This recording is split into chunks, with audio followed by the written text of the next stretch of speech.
smoothing things out for investors.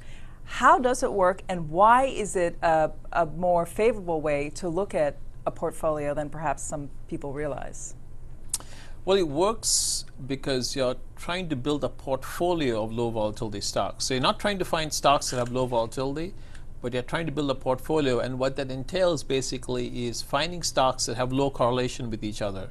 So think of a simple example. We have two stocks which have relatively high volatility. In other words, they move a lot, but they move it in a negative way with each other. So when one's up, the other's down. So that portfolio will almost never move in value. But because it's all invested in equities, invested in both those stocks, it'll generally go up as the company's earnings grow and as the economy grows. So the idea in the whole strategy is that rather than trying to find just safe stocks to invest in, you find good stocks, but you find stocks which aren't highly correlated with each other, or ideally have negative correlation, which is hard to do.